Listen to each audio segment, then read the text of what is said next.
What's on the silver screen? I got some takes you wouldn't believe. Popmosis Film. Hello and welcome to Popmosis Film, the one, the only. This is I don't believe there are any other podcasts about film. They're out there. I haven't looked into it, but I doubt that there are. It's a unique and original idea that we had. Myself, nobody else Josiah, has ever thought of that. Nobody else has had this. So I am Josiah, and I am a screenwriter. I have a master's in screenwriting from USC. I am in the Producers Guild, and I am joined by my good friends. I'm Paul. I like movies, and I do this podcast, and that's pretty much it.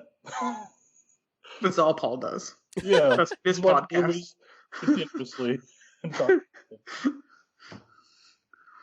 Tyler? This is Tyler, and I do way too much, and I try to keep as busy as possible during this quarantine. Yeah, Tyler, the busiest person I know, gets busier in quarantine. So Yeah. He's doing his taxes right now. Oh, yeah, I know, As we're right? speaking. I did. My accountant did call me this week. So that's. So we are going to talk about, with everyone in the world, binging on Marvel movies right now because there are just so many good ones to pick from. Everyone's binging a Marvel movie. Paul, what are we going to watch? Green Lantern. That's right. We're going to talk about Green Lantern. My favorite Marvel movie. Yes, it's the best Marvel movie. And in a way, it kind of is a Marvel movie because it was Iron Man that kind of kicked the tires of DC and saying, let's get cracking on our little thing. And Green Lantern was really going to be the start of their first attempt at being what Marvel is. And so I think we would all agree they kind of finally have a direction that works with DC, but we'll kind of probably get more into that later.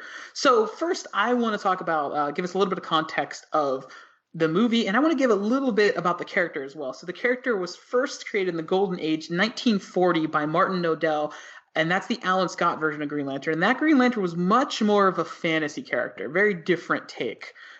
He's the one with the sort of baggy clothes and that long cape, very different take. And really, when in 1959, Julius Schwartz who famously redid Flash and a lot of these characters, then with John Rome and Gil Kane, created a very sci-fi version of Green Lantern.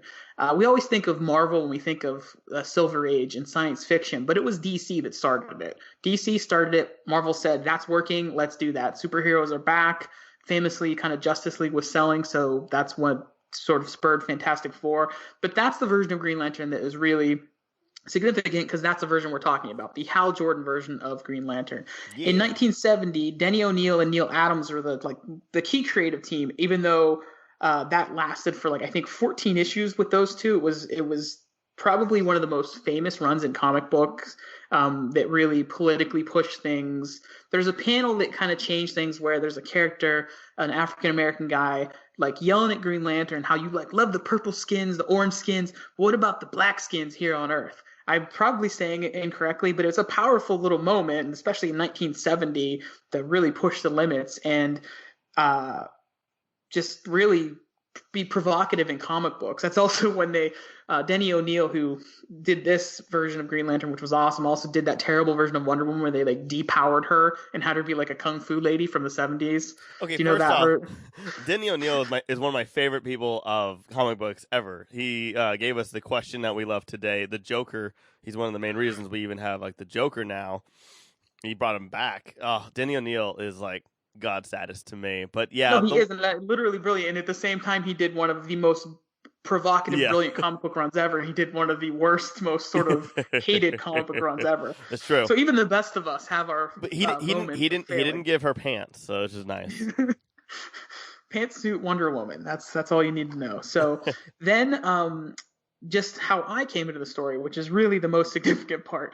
In 1990, I got my first comic book, which was a G.I. Joe comic book, and probably my third was a Green Lantern comic book, maybe even my second.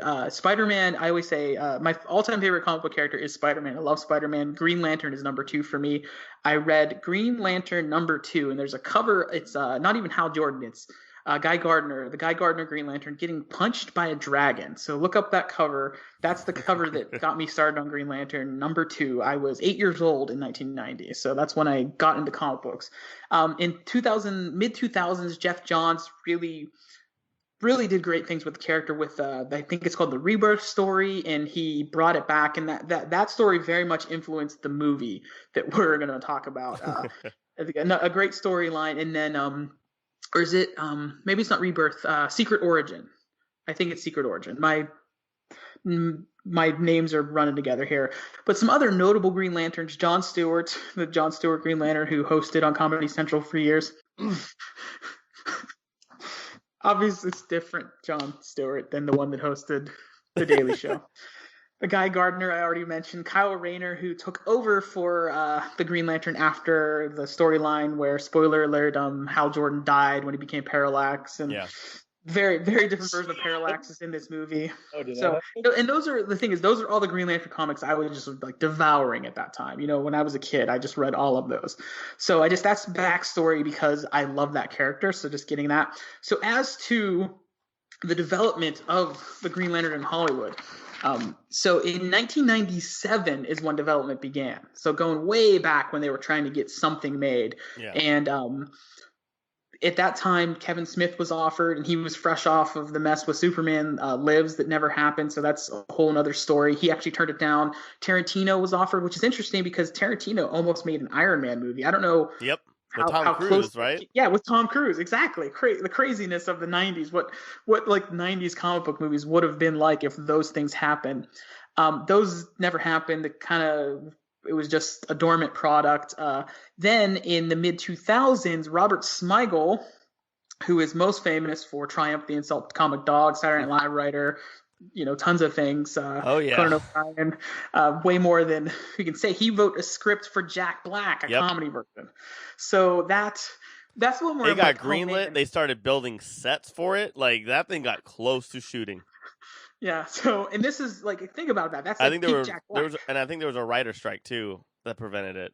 Yeah, I think so. Or there was a strike that prevented that one. Right. Yeah. So that one fell apart. And then Batman Begins came around that same time as well.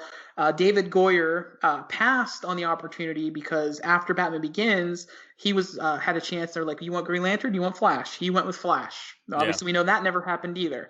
There was also a version I found out from an actor, Corey Reynolds, who pitched a trilogy where he would be Jon Stewart.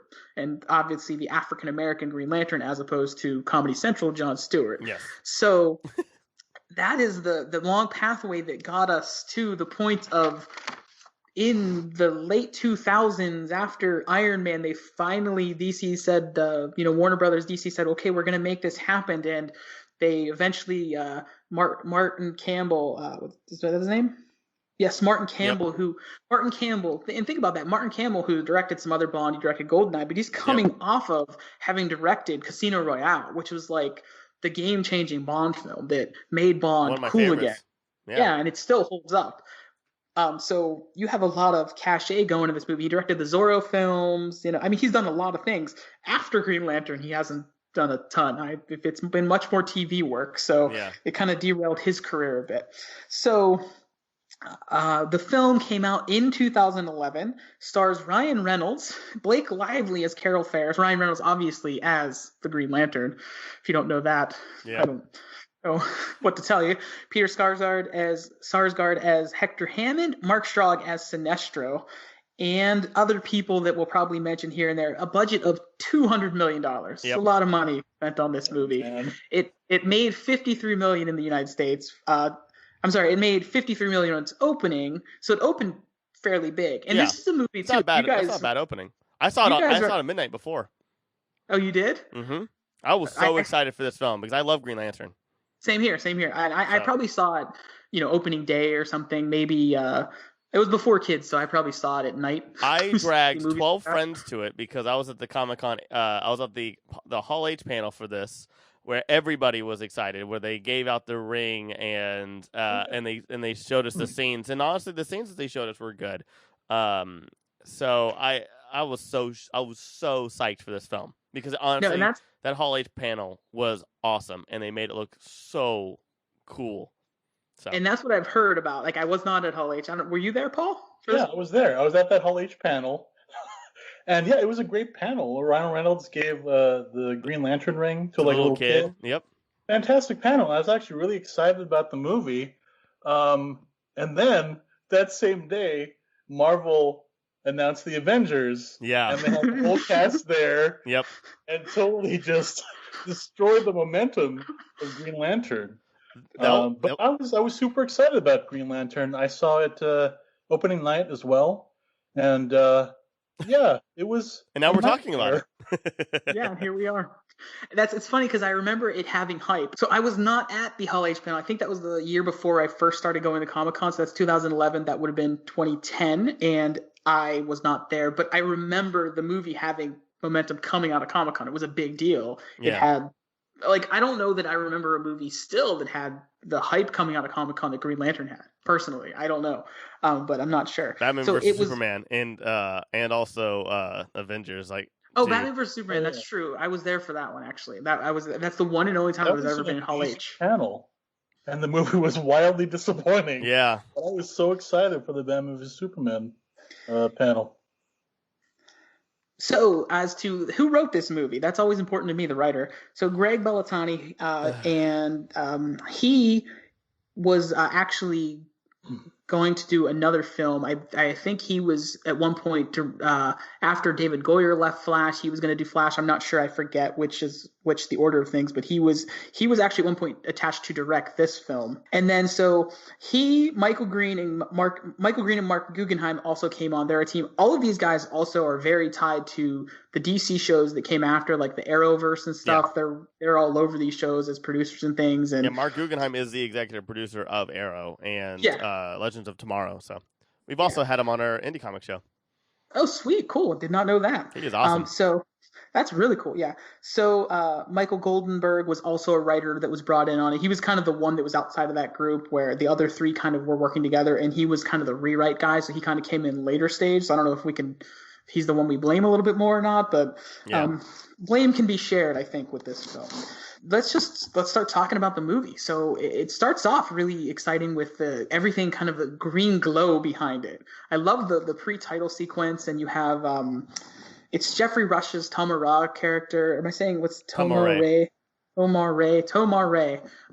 His character doing the narration, which is just great, and so it feels really great. But then it goes on forever. So what happens at the beginning of this movie? I think before we start talking about the whole movie, I actually want to say a very, very two outlandish statements. First off, I actually think that the casting of this movie is actually very phenomenal. That I think is overlooked. I think people, I really do. And secondly, I actually like this movie. I don't love it. I don't dislike it. It's a guilty pleasure film. It's not one that I will like defend, but I will talk about why I like it. It's not a good movie whatsoever, but I still enjoy actually watching this film. So these are two things that I do want to preface us going in. That I actually very much love the casting. And some people, I think, get shat on, like Peter Sarsgaard, and I actually very much enjoy Blake Lively in the film as well. That people I think she's terrible. I think the cast, other than Ryan Reynolds and Blake Lively, are really fantastic, actually. I would say that's one of the strong suits of the film. Mark Strong in particular. Yeah. Ironically, he is amazing. I wish so bad that there could have been some other timeline where he could still be Sinestro as a bad guy. That would be just amazing. But yeah, I thought Blake Lively, she's just awful. It's beyond what maybe now she could play this role.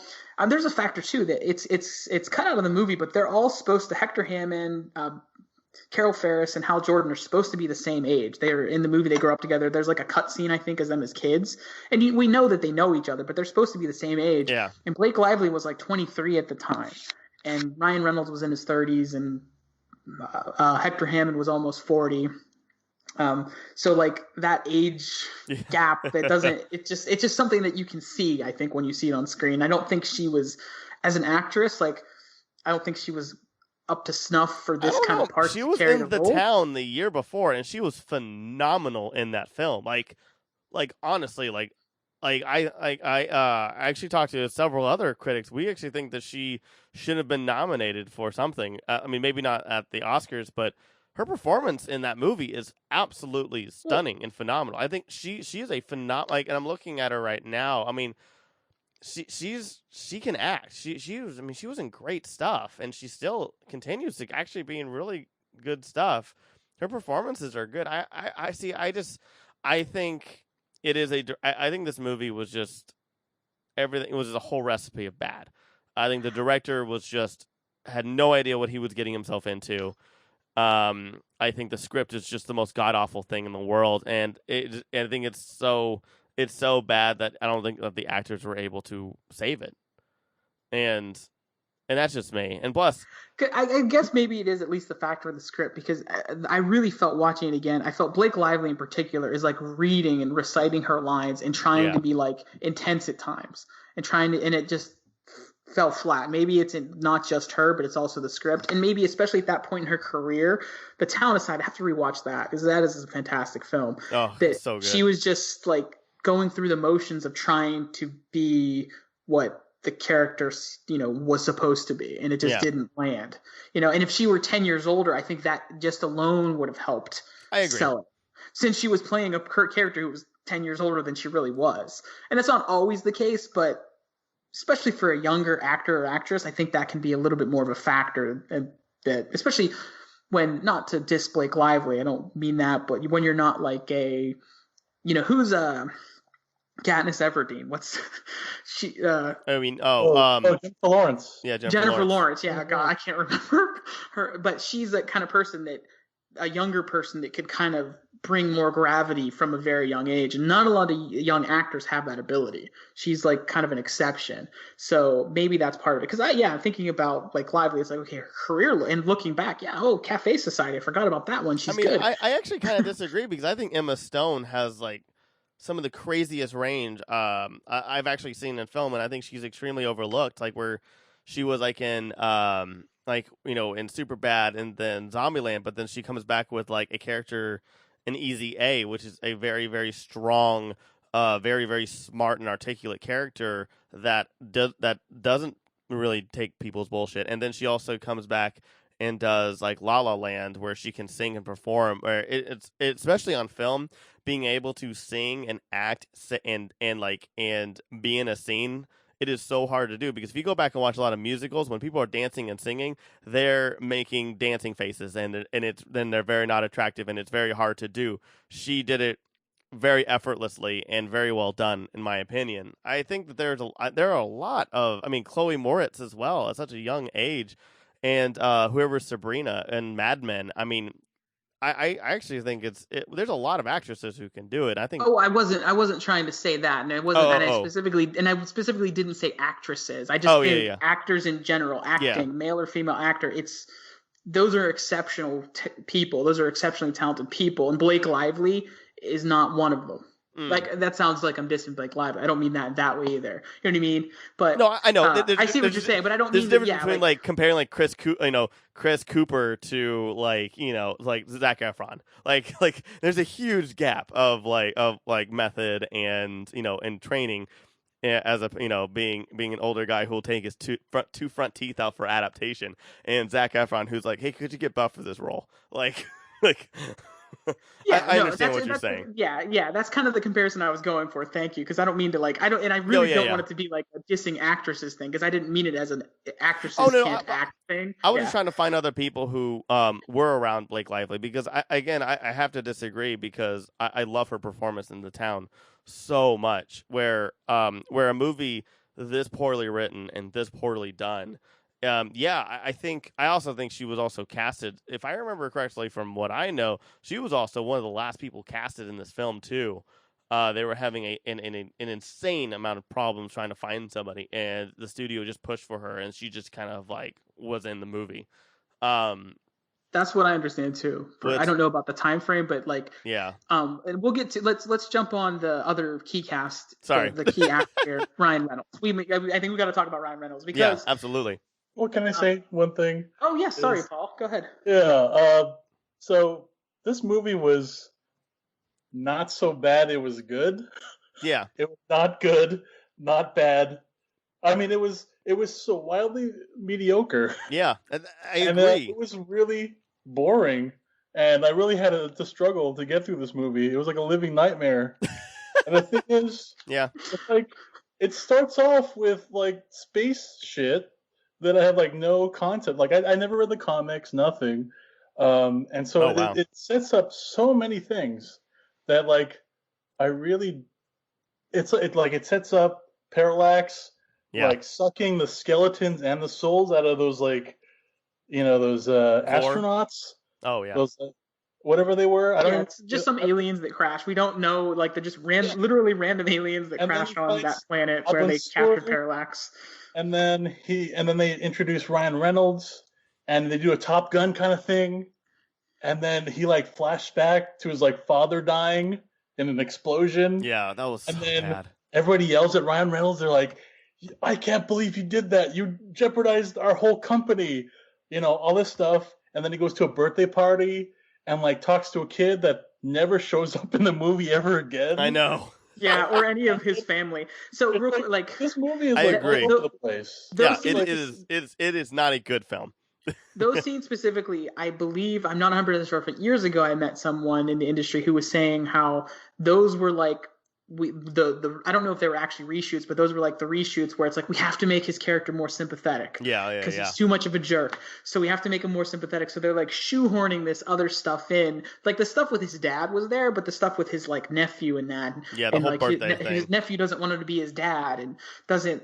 That stuff was all pushed in there to like make him more sympathetic because the character was playing as such a jerk. Yeah. And another actor who, kind of segueing back to what we were kind of talking about with Blake Lively not fitting the part. And again, I think that's how I want to say it as opposed to like Blake Lively sucks. Yeah. Blake Lively didn't fit the part. I just want to give her credit because I think a lot of people do give her shit and they just forget that she has done some really good roles. And that she is a very strong actor, and like that's true. Yeah, when you're in a bad movie that dominates your career, I will talk for 3 hours about why I think Zooey Deschanel is one of the worst actresses of all time. I just think the hate train needs to be like I love it for our second consecutive podcast where Zooey Deschanel, who is nowhere near this movie, gets brought up. So Tyler, like vendetta going on. Sucks. I don't have a vendetta. It's just she to me is like the pinnacle of bad acting, and that's just all I'll say. Okay, but Ryan Reynolds, who in this movie, Ryan Reynolds is just again not. He's poorly cast, I believe. And the director wanted at the time Bradley Cooper. Bradley Cooper was Martin Campbell's choice, and the studio wanted Ryan Reynolds, and so they got Ryan Reynolds. So those two just never got along. And obviously, even if he's not your choice, if you can't work with the guy, then you're going to have problems. Yeah. And Ryan Reynolds has said it was like a nightmare. And obviously, we should talk about who Ryan Reynolds and Blake Lively are married. Yeah, they met on this film. Got married on this film, got married a few years after, and here we are 7-9 years after this film was released, and they're still together. So good on them. I'm glad for that. I will say this though. I think he was, and that's why I was saying I think he was perfectly cast for what was written and what this movie really wanted Hal Jordan to be. Now, that might be true. And that's why I don't give him crap. What they wanted and what this movie really tried to push into our faces, Ryan Reynolds did it to the T. However, again, I guarantee you, if Bradley Cooper had been casted in the movie, we would have gotten the almost exact same performance. And you have to consider, think of Bradley Cooper at the time. Yeah. Bradley Cooper at the time is like the jerk in Wedding Crashers. He was that guy. He wasn't Bradley Cooper as we know him today. He was came out the year prior. Wait, did Hangover come out the year before? But even still, The Hangover, Bradley Cooper in The Hangover is like king douchebag. Like, you like him, but he's like kind of awful. You know what I mean? So I mean, he didn't quite have the range yet to do like a good superhero. So that's all. I think the only the only nice thing I can't even think of was Wet Hot American Summer, where he married what's his name? Oh my God, from Stella. Yeah. Michael Ian Black. I love Michael Ian Black. Yeah, that's it. It's either he married Michael Ian Black or he plays a douchebag, and that's all for me. What Bradley Cooper was back then. Yeah, it's funny how, but yeah, I think you're right. And I literally wrote in my notes, "Sexy jerk Hal Jordan." Like that's how we meet him. He's in bed with the girl, and he like bails on her, and it's like, is this supposed to be funny? Or what am I getting here? That's from the comics. He was a playboy in the comics, or not playboy, but he was a. He was a scoundrel. In the comic, like one of the things I found in my research that like blew my mind as being perfect was that the comics. I'm not sure if it was Gil Kane, but one of the early artists of the 60s, the Silver Age version, modeled him after Paul Newman. And when I heard that, I'm like, that is Green Lantern. He's like kind of cocky, but like not a douchebag. No, like, no, not at all. But in a confident way, and yet he stands up for people that he cares, like that kind of guy, like Cool Hand Luke, or that just Paul Newman. Think Paul Newman, the man. And when I heard that, I'm like, that's perfect. But this is a different version. Like I wasn't really familiar to Green Lantern at all, but I always thought Hal Jordan was sort of like a Captain America kind of character. No, not at all. No. That's the impression I had. He's a confident jerk, but he's not a douchebag, I feel like, is what he is. He's just like, I'm going to do it my way, but I'm not doing it to hurt other people or for me. Like he does it selfishly, but also like but also he never means to like, to hurt. Like kind of Paul Newman, he's just like, listen, I want to be ahead. It's kind of more about he wants to get ahead. Yeah. He doesn't want to burn bridges or break somebody else or hurt somebody else. But he definitely wants to. Well, it's like he's be the best. He's going to be the best. Kind Yeah. of. He's a more modern corollary, which is now they're having the new film. He's kind of Maverick from Top Gun. Like that's the pilot thing and everything. Like I don't think that the writers or the studio, I want to say, I don't even want to blame the writers. I think it was the studio steering the writers where they wanted the writers to go. Yeah, I agree with that. Didn't get that. Let me tell you, isn't like they're like we want it to be Top Gun, but Top Gun who he just sleeps with everybody. This movie needed the volleyball scene. This movie, let me tell you, if it had a volleyball scene, this movie would be way better. It definitely had the oil. Kilmer. Yep, lots of oil. It'd be great. Sunset. Put his ring on and like have like baby oil, and they could like spread it all over each other. Have some fun times. Ryan Reynolds has the body for it, the baby oil. I'll give him that. I give him that. Yeah. How did you defeat Hector Hammond? Well, let me tell you, it's gonna get bouncy. It was just too slippery for him to grab me. So let's recap. Paul gave us a little bit of the movie beginning. So we have a whole lot of CGI in the opening and exposition as we learn about Parallax and Sinestro is cryptic to the Guardians of the I almost said Guardians of the Galaxy, just the Guardians. The Guardians. Yeah. In my notes, I kept inadvertently, and I know they're not. I kept inadvertently the Watchers. The Watchers. Also, I'm like, no. You can also say Space Corps. Yeah, the Corps. But the point being is we learned that Parallax has been trapped by Abin Sur, and he breaks free because those random aliens crash landed on that planet, and then we then get that sexy Hal Jordan, and that's like our first touch of Earth is the Hal Jordan. And then the fake sympathy nephew birthday sequence. And that actually happens after we have Hal doing his flying where he fights drones and he beats them, but he plays a little bit dirty. He like basically crashed his plane and all that stuff. And so there's a lot just that they just jam into this movie to try to get it started. I want to give this movie credit though. The flying scenes actually kind of looked cool. They were interesting. But I did like I don't actually think it was that poorly done.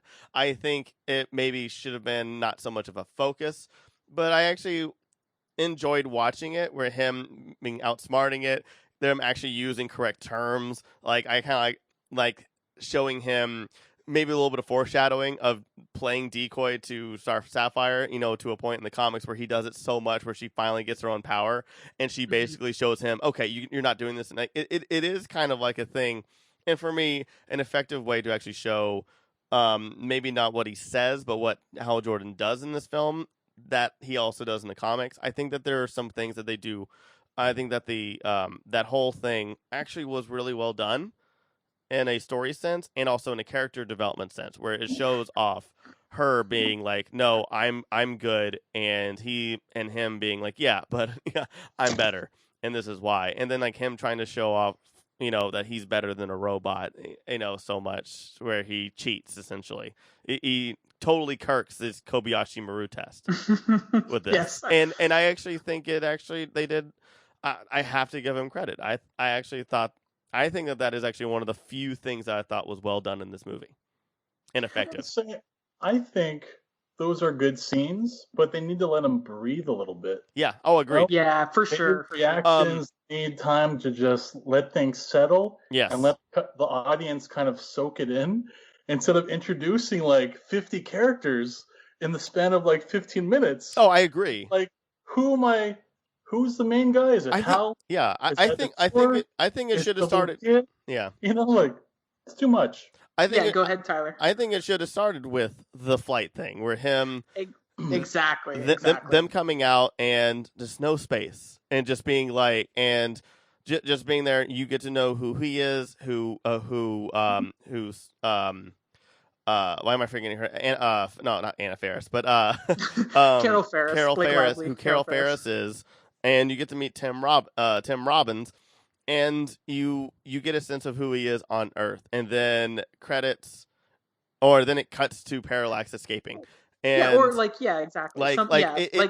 It should have been like what you said, maybe just grounded, literally. I guess totally. Literally, and it's kind of funny because that run I mentioned before we started, the most famous run, even though it was short, with Denny O'Neil and Neil Adams, that run of comic books literally grounded Green Lantern and said, okay, the space stuff is great, but we got to ground it in character first. You can't make the space stuff work unless you make the character work. There was somebody that I was either speaking with or was on a YouTube channel. I really wish I could remember, but they were talking about what would have been like the best thing for this movie, since this is honestly one of the first superhero movies like this that was in space and everything. From comic books and everything like that, because a lot of people kind of knew who Green Lantern because he was in animated series. It was a very old comic book with several different ones. Like, Green Lantern is known. I would say he was more known than Iron Man was, honestly, especially before that film. I think that Green Lantern was known, especially the symbol. And going into this, like, somebody had said that the best opening would have been it would have been like Hal Jordan waking up and like walking towards the plane, and then they like quick cuts to like Abin Sur getting into a spacecraft, and like actions would happen like they're in the plane and he turns, and then it's Abin Sur turning, and basically like kind of like things that like being chopped up. You're seeing the parallels of what's happening on Earth, and like Hal Jordan and then Abin Sur, and then once he's like going up trying to prove it's Sinestro and Abin Sur going. Abin Sur kind of makes Sinestro a decoy and kind of fucks with him going towards Parallax, and it's Ryan Reynolds kind of doing the same thing for Carol. And then at the end, when he's going up and and losing control, Abin Sur is losing control with Parallax and gets stabbed, and they both just start falling at the same time. And then Abin Sur goes to Earth. Sinestro reports back to Oa, and he goes to Earth, and then like everything kind of is happening at the same time. Ryan Reynolds lands in a parachute. Abin Sur crashes, and then it just has a Green Lantern. And to me, that would have been fucking awesome. Like, to me, seeing like just like that cool cutting would have been so cool to see, and effective at the same time. Yeah. You're telling two stories at the exact same time, and you're tying those characters together much more deeply, which matters too. And why? Because it's always that thing where the ring chooses Hal. Yeah, and exactly. You can bring that in because that's one thing this movie gets so goofy. The ring chooses Hal. And then, he monkey balls his way back. Like, he becomes this floating green orb that, like, flies over the city. And, like, the silliest sequence in any movie where he's like, whoa! And he's flying over the city. And he goes, and then the green ball takes him to Abin Sur. And, then we, learn and we meet. And it's actually, I like the sequence when they're talking on the beach and stuff. And, that's one of my favorite sequences of the movie because it's pretty, once he's there, it's pretty authentic to the comics. Yeah. And I also love the fact that he doesn't see that he's an alien. He's just like, oh, somebody's hurt, and he's just helping him. I kind of like that too. Also, one other thing we didn't mention. So in the whole test pilot sequence, who plays that friend of Hal Jordan named Tom? Taika Waititi.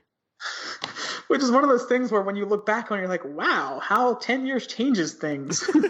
Like right before What We Do in the Shadows. I think he'd just gotten done with Eagle versus Shark. Like, yeah, it was right. Crazy. It was right at Eagle versus Shark, and I read him about how he got cast, and they said they wanted someone to bring in racial diversity, but basically they didn't want like a black person. That's not the quote, but that was essentially what they wanted. They wanted diversity, but not like that kind of diversity, for lack of a better way to put it.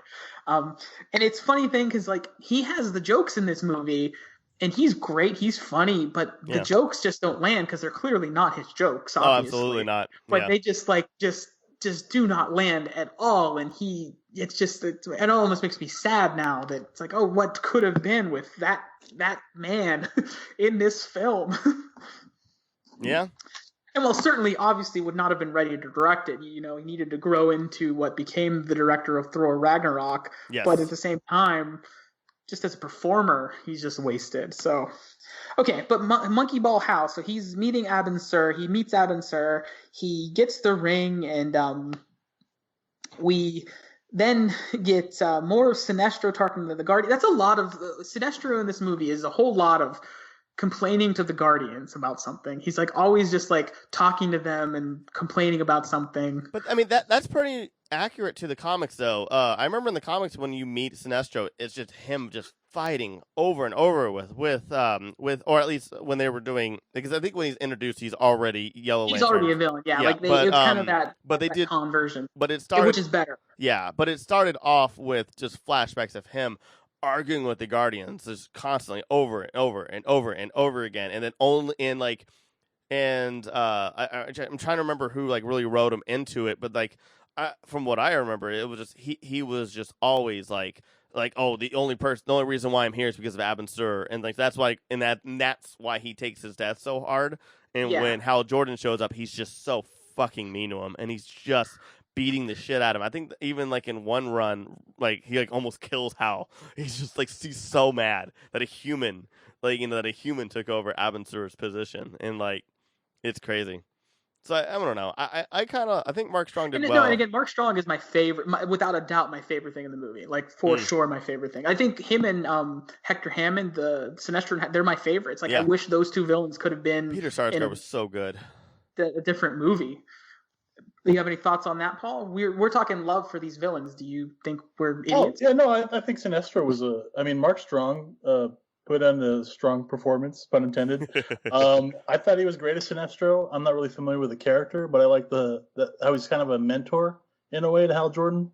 But yeah, well, that's what he became. Like it's a retcon, but in that essentially he was assigned to be Hal Jordan's trainer and everything, and he does in the comics, at least, in a little bit, and also in this movie, he does learn to respect Hal.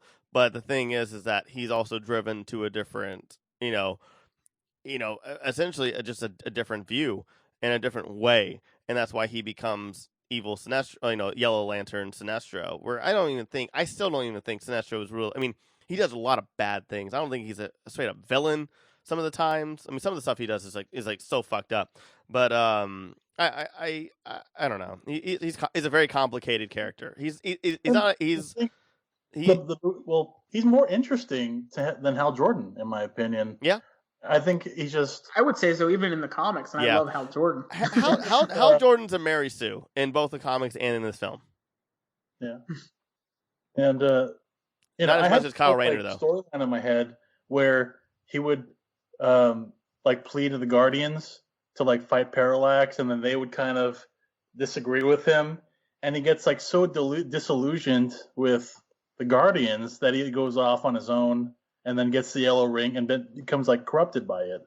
And so it'd been kind of neat to have this arc throughout the whole movie where Sinestro is the biggest supporter of the Guardians or the Green Lanterns, but then becomes its biggest enemy because of the way they deal with Parallax. See, you were right with the Guardians. He does respect the Guardians. He doesn't like the Green Lantern Corps. He just feels like order is a big deal. Order to him is the biggest thing, with order comes up with a lot of use of fear, and that's why he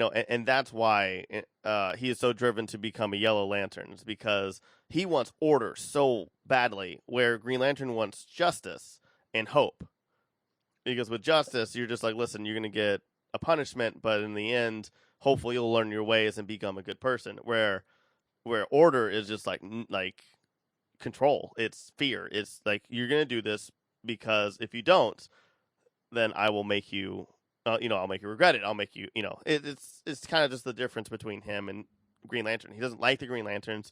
He just feels like that was, especially at this time, thought it was the only way. Because either you are a bad guy or you're a core member, or you were given a ring and this title and you must take it.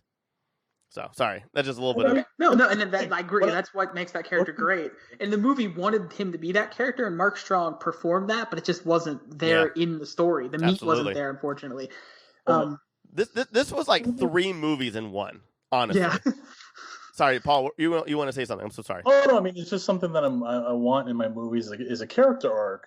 Like a reason why the character makes the decisions that he makes, and that they grow throughout the course of the story. And I don't feel like nobody really grew in this movie. It was just everybody kind of stayed the same throughout. And if they had a character arc, it was just very unclear. Yeah. Yeah, like Agreed. maybe Hector Hammond. Yeah. Really. Yeah. He's the one who had, like, because he's the most real character at the beginning, the most fleshed out character, largely because of the actor, and he goes through a change and becomes something else because of the change. Like, what happens to him, which is good. He's the next thing in my notes. We meet Hector Hammond, who goes in for the alien autopsy of Abin Sur's body. He's brought in by Dr. Amanda Waller, played by Angela Bassett. God, what a great actress for one of the greatest comic book characters of all time to have like one of the greatest actresses, one of the greatest characters, and to just really make her the most boring thing. Like just it's like she wasn't even a character. It was like they just wrote a couch that could talk. Like, it's like she's just like a kind of an exposition machine to like fill in a little bit of info so that we can get it as the audience. She is such a good actress and like powerful and everything in that character. And I thought, character. And I even thought, like, she's great, all-time great actress, and she's like bad in this because it's just and it's not her. It's just such. She's not bad. She's delivering these lines so amazing. Nothing. It's like every line of hers was written by a kindergartner. Oh, I'm super secret alien. Don't tell people about this. Oh, hey, you're Hector Hammond. And, those people hired us. You got to do what they say. And you're just like, fucking hell, man. Like, you got to play the game. And you're just like, oh, God, I've heard this. This is like in every movie. It's like one of those lines that you just hear in every movie. Like, what is this? Or you got to play the game. Like, it's just, you hear it all the time. It's so obnoxious when you have such a, like, and even Tim Robbins too, one of the greatest actors probably, like, and cast in some of the best films of all time, and he just plays a boring senator who just waves in a helicopter for 2 minutes, and it's connecting. Yeah, really. A little bit of context, though. His character in the film is Hector's dad. So he's Senator Hammond, and we learned, and it's what makes Hector's character great, though, is his father's character. We learned that Hector got to go do that autopsy, even though he really didn't deserve it, probably in terms of his expertise, because his dad wanted him to, like, finally have some success. He's a high school student with 40-year-old jocks in his class. That jock was like a 45-year-old man. Not folding, and he was like 3 feet taller than all the other classmates. It's so obnoxious. Yeah, it's funny. It really did stand out. Like, it's like something doesn't fit there. It's like one of these things is not the other. That he just got held back a lot, and he just didn't quit. Just kept going. He had a Letterman jacket, man. I mean, it just fixes everything. He's hanging on to the glory years right there. That's all he has. That's all he'll ever have. It's like having a water pipe, and you're like, oh, just put some Scotch tape on it. It's kind of like almost the equivalent of this film. So important for the context, that student, the reason it's important is Hector's starting to manifest these powers, and he can read minds. And he reads the student's mind, who's like, what a loser, whatever he says, makes fun of him, and it's like, how did you know? And then he runs out of the classroom. Yeah. It was the freak that really pissed off Hector.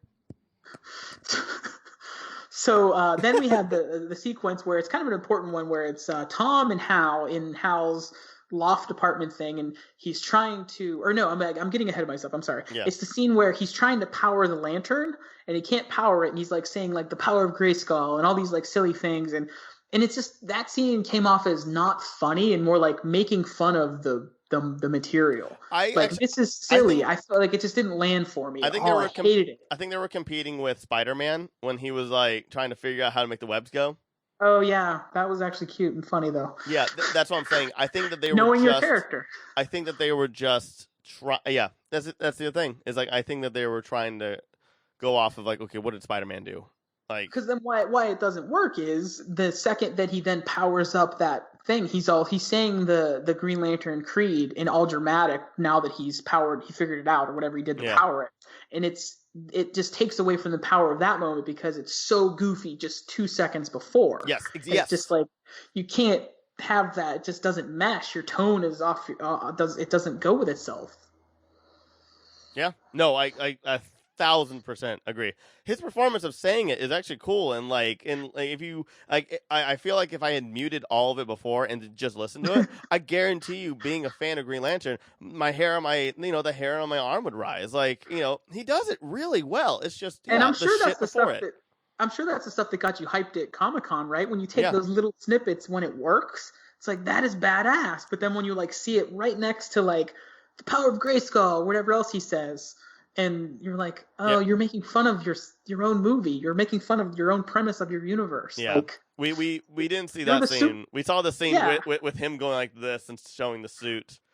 And and that's I was mixing those two scenes up in my head because that's a very similar scene in tone where he's like, he can't figure out how to can't get the suit to work, and I have to recharge it, and he recharges it, and then he's like, whoa, and then they're like, it's all serious now. It's like, but you were just making fun of this 2 seconds ago. Like you have to have. You can kind of make fun of it, but in the world of your universe, these things have to be possible. I think devil's advocate on that though is it is also like showing the difference of Hal Jordan being Hal Jordan, and whenever he is given the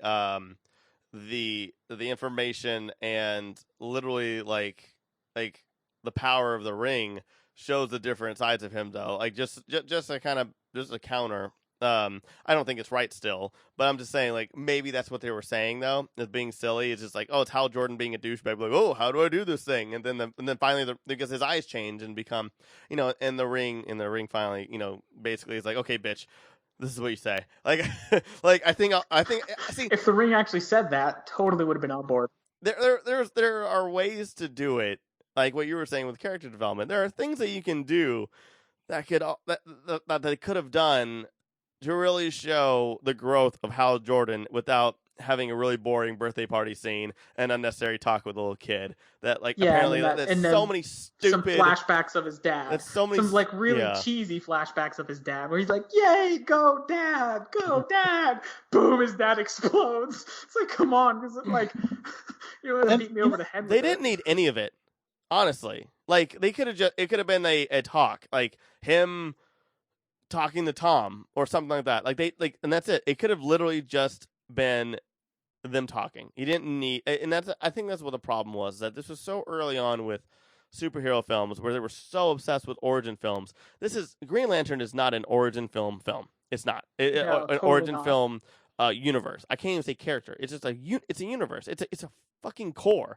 And that's why I'm like, that was their big mistake of them being like, you know what should kickstart this shit? Green Lantern, biggest mistake ever. Because there's tons of exposition at the beginning of this movie and throughout this movie to try to make you understand it. When it's just like you can't. Yeah. Just explain it to me. Yeah, it's like if Marvel started with Doctor Strange, that would have been so hard and impossible. Like that is such a conceptually, in a conception wise, a goofy character. Where you just don't know shit, and they're just talking about all this magic stuff, and you're just like, oh, okay, and then they're walking around just normal New York. Like, that would have been horrible. That's a side note. So getting just back into the film, the flow of it to kind of catch us up where we are. So Hal and Carol go to a bar, and they kind of catch up and reminisce. It's the cliche of like Top Gun type things. Let's go to the bar to have a drink. Hal flees out the bar. I can't remember what it is, but the whole sequence is like drenched in sexual innuendo with Hal. Yeah. And like not in a cute way or a sweet way, not in like a Robert Downey Jr. Tony Stark way. And it's like I think that was one of the influence where like, no, it's not that character. It's a different character. So then he goes outside and gets jumped by some guys that were from one of the guys from work that you probably totally forgot about. There was this one guy who says something to Hal, like, you'll get yours. And then better watch your back is what he says. Yeah, exactly. And so then they attack him, and then Hal, because he doesn't know how to use the ring yet, and it's actually kind of a cool moment in terms of story where he manifests the giant fist to punch those guys and like doesn't realize what he did. And since he's activated the ring then takes him to Oa. Do you say Oa or Oa? Oa. Oh, okay. So do I. So good. I've had someone correct me once. Oa. I'm like, no, it is Oa. I'm glad I said Oa. Effects in that where it's like that green mist. Yeah. Yeah. It's like from a WB show or something. It's so horrible. I want to say something. Okay, so like I love the fist thing. It just made no sense because had he had not known about the ring, he literally just swung at nothing. Yeah, that's true. It's like, I'm going to swing at these guys that are 5 feet away from me. I thought it was a good scene. I thought it was a decent scene. It worked, and especially it established something, and it just got ruined by him being covered by a big booger being taking him up the galaxy. Like, you know. Yeah. Thank you for the sound effect for my joke. I'm kidding. I'm just joking. Now we finally go to. So we're finally in the training sequence. The training sequence where he's going to learn how to become a Green Lantern. Our podcast took longer to get there than the actual movie did. Well, I mean, this is honestly a very, very, very big character. This is a very big deal, honestly, especially to me and also Josiah. Green Lantern is one of my favorite. I mean, I'm a DC person. I prefer DC, and Green Lantern really got me to love like the outer space stories for comic books. And with this film, I want to say, I guess, like before we go to the training thing, Tomar Ray's character design, I absolutely love. I think Kilowog looks phenomenal and is voiced by Michael Clark Duncan, who, you know, rest in peace, who was fantastic as well. The aliens to me look great. Tomar Ray looks so good, and like I remember being choked up in the movie theater because at this point I didn't realize how bad it was, especially when he got to Oa, because I was just waiting so much for him to be an Oa. And I will also say this: I love the concept of the suits being alive and being a part of them. I love the concept of it. However, the execution was very poorly done, especially the face mask. It's funny. Yeah, that's one thing too. Like I was thinking about, like now that's what Marvel does. All of their, suits, like when you look behind the scenes, you see Tom Holland in the bodysuit thing. He's not wearing a Spider-Man suit. It's CG later that's added on. Yeah. It's just that the technology wasn't there yet. Yeah. That's the problem. This movie was just ahead of itself. Like the idea, maybe I don't necessarily love the design of it on like on the aliens it works, but especially on Hal Jordan, it just doesn't work for me. But the concept of it I think is really cool. The lighting of him the fact is that so off. The suits are always glowing too, which is just it's distracting itself. And it's glowing, and yet it's not glowing. Like you said, this technology and this kind of stuff was just not a real thing back then. They didn't have to think about it on set. So he just wears a suit, and they just have a big ass light on him in one direction, and they're just like, "Oh yeah, this is fine," with complete disregard as to wherever the light source is coming from. And or also maybe the light being emitted from him. Had the suit that he was wearing emitted green on his skin, it would have looked so good. And yet they just went the cheap route, and on filming they just didn't care about lighting source, and it makes him look out of place the entire time, and it really brings you out of it, which really sucks. And again, not his fault. That is a direction, and that is absolutely a director's fault right there, of not knowing what to do in that situation, where so many other movies didn't have problems with that before then. Spider-Man looked pretty good. Lord of the Rings, everything with Gollum. I mean, those characters never look out of place because of the effects, of how important, the importance of lighting and the importance of, really knowing the environment around it as they're filming. Where this one, they were just like, oh yeah, you're just going to walk, and I don't know where you're going to walk. You're just going to be walking, and that's it. It just sucks. Sorry, that's sorry for my TED talk. It's just, I love CG and I love stuff like this, and it's just such a big missed opportunity of things that they really did have. They just didn't know it. Yeah, I mean, for me, the CGI just like took me out of the movie, and it kind of reminded me of Wolverine's claws in X-Men Origins, where it's just like, man, just use a practical suit. I mean, why? Just I think the problem here was there's so much CGI that they just didn't have time to get it all good enough. Like when you see Tomar Ray and you see Kilowog, they perfected the looks of those characters, and so it plays really well. But then some of the once it's in an action sequence, it feels unrefined and unfinished all of a sudden. Agreed. You know, like once they're fighting, you're like, oh geez, oh man, this is like, and then you're like, how long is this gonna last? There's also a nice little moment here that so Kilowog basically just batters Hal, and then Tomar Ray trains him in like the use of the ring, and then at the end, Sinestro shows up and really just beats the crap out of Hal Jordan, which is like the coolest part here. Yeah. And there's a little moment where he throws a shield that looks a whole heck of a lot like Cap's shield at him, which is a nice little touch there. So, and then like it's just the best moment. Mark Strong at his best, and I think also even Ryan Reynolds at his best at that moment. But then immediately Hal Jordan just quits. Just like that training sequence and Sinestro beating him up. I quit. I'm done. He quits. He goes back to Earth. I'm not going to do this thing. That's it. He quits. An hour. But it was like not even that long. So yeah.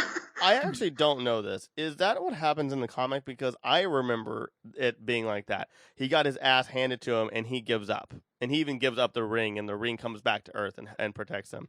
And then he fights somebody. And then the Green Lantern like, no, you are worth it. And then he comes back up. That's my memory of. I don't remember it, but that version of it is cool because there's a key where he would do something to prove he is worthy of it. Yeah. There's like that moment in between.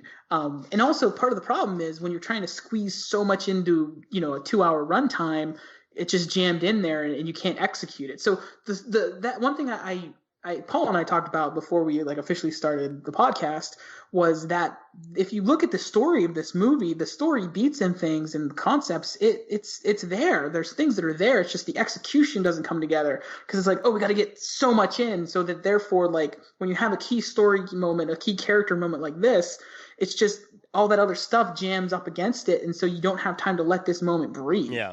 It's just like, oh, here it is. He goes. He quits. Like.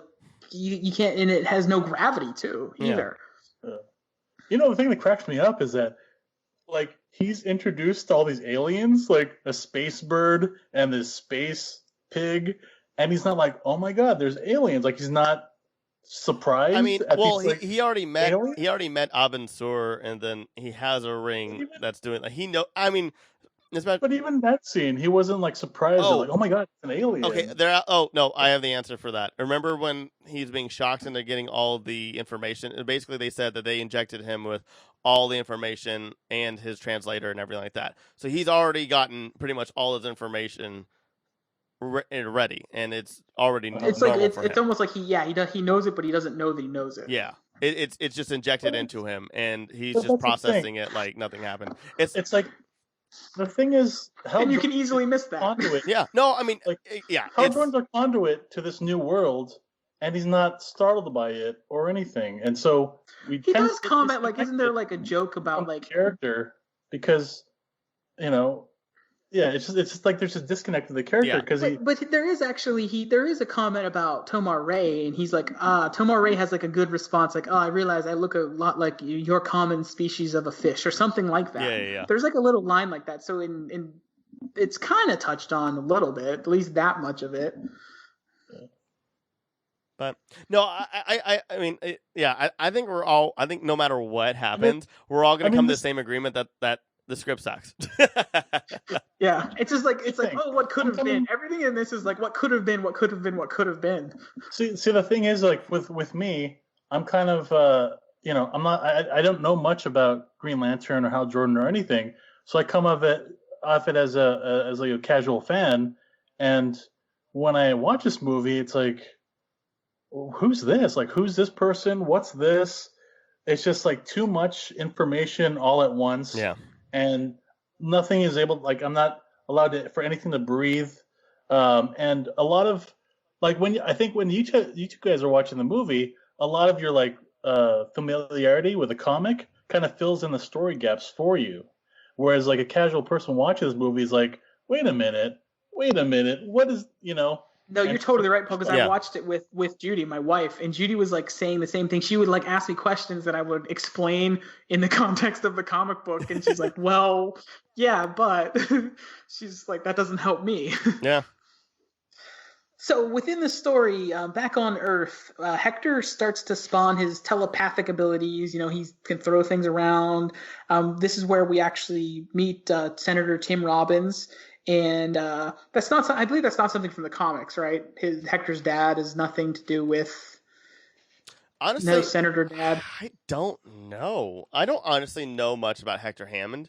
Like Hector, I think Hector got in the comics, if I believe correctly, he does investigate the crash or something. Yes. And he got his power from like the crash radiation, as opposed to like, because that's the weird thing. They never explain how he got his power. Like he looks at Abin Sur and he's like somehow irradiated. Yeah. But we don't see what happens. They never show us doing the autopsy. Oh, it's a meteor. It's a meteor in for the Gorilla City is how he got it. Because I was gonna say he was actually not even a Green Lantern villain. I don't. No. See, I'm like, oh, he I'm was trying to actually. like. I'm sorry. He was Green. He was in Green Lantern's Origins. He was in Green Lantern. Yeah. I know that much. But anyway, yeah. So what were you saying, Paul? Oh yeah, like he pricked his finger on the like a little parallax like diamond or whatever. Okay, you're right. You're right. Okay, I'm forgetting. See, like around in the wound. Yeah. Yeah. So that's that was a terrible little effect on his finger. It was so annoying. Yeah. And I was like, Jesus Christ. And that's in this version. That's an important distinction where Hector is mutated because he is corrupted by Parallax. So it's tying it directly to Parallax, and that Parallax because when he zapped Abin Sur at the beginning of the film, and that's. So I actually forgot about this. I don't know why, but in Flashpoint, so it looks like a lot of the story is actually coming from Flashpoint, where he was inspecting Abin Sur's crash and, preparing for an alien invasion, and that's how he got it. So that must be what I'm remembering. Which is weird. Why would you pull from Flashpoint? Where that's like undoing, that's whatever. I can ask so many questions and get nowhere. We get Hal having his, if for screenwriting people, they know this book. It's kind of infamous, the Save the Cat, where it has like, it's the book on screenwriting where it breaks every movie down and it has to have these moments. And some people argue that it's killed cinema. But there's a moment in there called The Dark Night of the Soul where the hero has to like have this quiet moment to reflect, and should he not do it? And this is Hal's Dark Night of the Soul. And you could argue this is one of those movies that's killed by the beat sheet from Save the Cat. Which I don't hate, but I don't love. I think it's, that's another podcast. So we learned then back on that the Guardians secretly tapped the fear, and there's that Parallax was actually one of the Guardians. So you get a little bit more of that backstory. And I think it works better here because when you're cutting in between things, it's like at the beginning, it's like there's a bunch of stuff stacked on, and now you kind of like you're getting back and forth, but which kind of makes it a little bit easier to follow, I guess. Because I think it's kind of interesting. Like we were talking about how it'd be cooler if Hal and Abin Sur were more connected in their origin stories. In this movie, it does that, but with the villains. Yeah. So Hector absolutely. Parallax are connected. So like they did that thing, they just did it with the characters that like it matters less. Yeah. It would have been even more powerful if you have the villains have that connection plus the heroes that have that connection. When it all comes to a head, that's even more impactful. But the Guardians actually kind of remind me of the Jedi Council in Star Wars. How they just don't really want to do shit. They just want to sit in their chairs. I actually think that somebody else. I think the Jedi Council was definitely stolen from the Watchers and the Guardians of Oa. Because that's the Watchers and the Guardians of Oa are complete ripoffs of each other. They're exactly the same, where they just kind of like observe and they only talk to themselves and they only trust very little. Like the relationship between them and Sinestro, I love because. Yeah, like he doesn't want to belong. He wants to know, and so I like the fact that they actually like he constantly goes to him. He totally Karens himself, or I want to speak to your manager, and goes up and talks to him all the time. I mean, he's also higher ranked, so I'll be honest with you. I was so bored with the movie at that point that I was like, who knitted their scarves? Like, who knitted the scarves for the Guardians that are hanging down the pillars? Like, why did they keep that broken pillar available? Like, why did they leave it there in the council? That one guy that became Parallax. Like, why did they leave that there? Because fixing it would be doing something, and they don't do anything. Yeah, exactly. They Yeah. Like, like for me, like, God, I can talk about this for so long, but this should have been a trilogy where it should have been Hal Jordan, all the things that happen. He goes up, he leaves, and he goes back to Earth. And the first movie should have just been him versus Hector Hammond, and Hector Hammond be like, "Hey, watch out for Parallax." Second movie, and then like the end, he's just like, Tomar Ray, Sinestro, and Kilowog just like, "Hey, come up and train." Second movie is training, and they go on a mission, and and he's looking for Parallax, and he gets like maybe like Hector like put something in his head, and he's just like, I'm seeing Parallax, and Parallax is going after Oa. But it should have been like them going after like, I don't know, like Atrocitus or something like that, and introducing him in the second movie. Then the third movie should have been Parallax going after Oa or Earth, and then that ended up being like the big finish.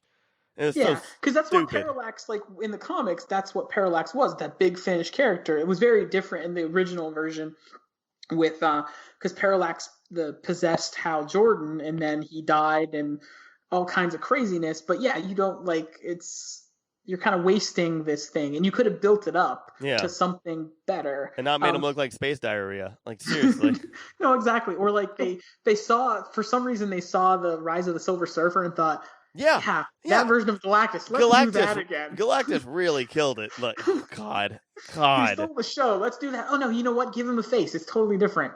He has a face slightly. Yeah. I thought the face looked cool. I think it would have been a lot cooler had he just had the face and made it look like the Stranger Things monster from season 2.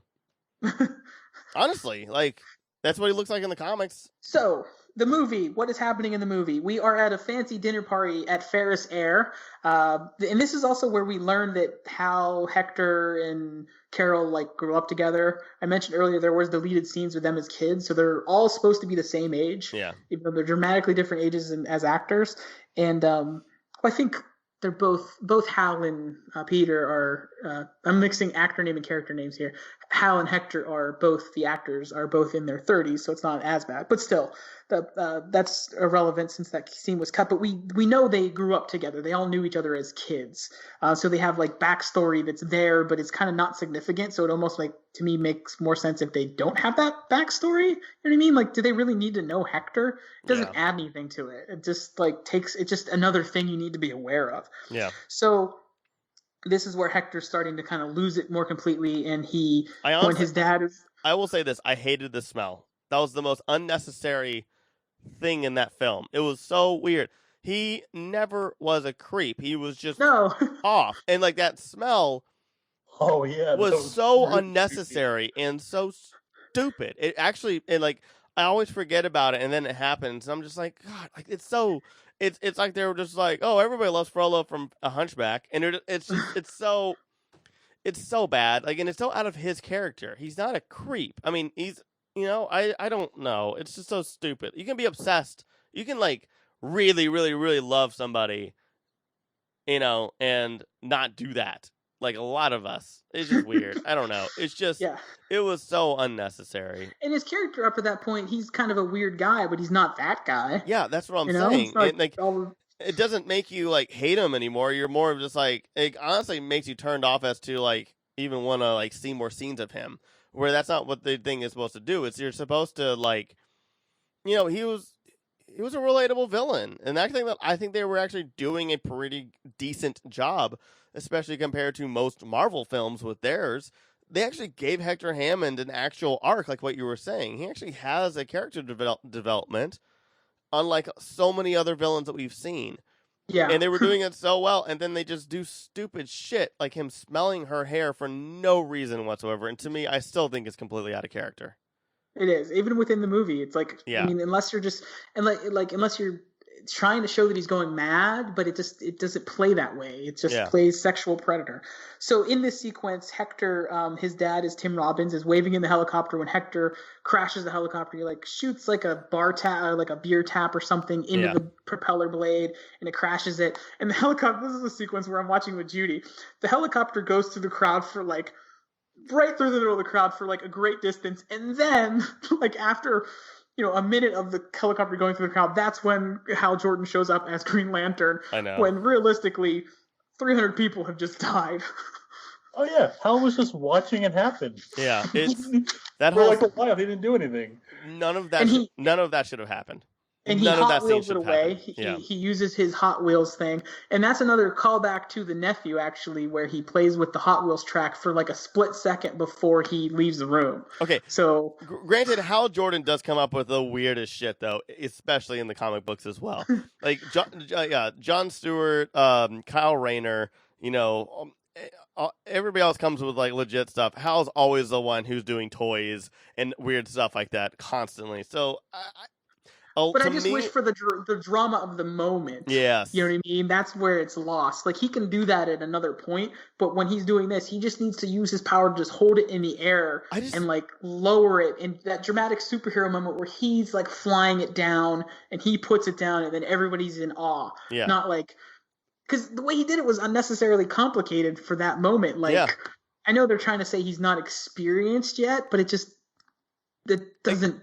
fly. It didn't even need to be a party. It could have just been like, I don't know. Like it could have been anything. It could have been just having a meeting between everybody, like a board meeting or something like that. Like them like talking about the contract again. Like actually just show the contract when and she's like, oh yeah, we got the contract because you proved them right and we were wrong and this movie sucks.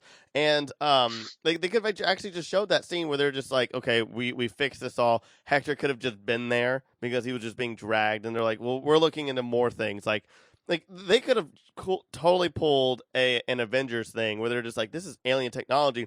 We found a new power source you might want to use for your drones. And something like that. And then Hector, that would have given a reason for Hector to be there.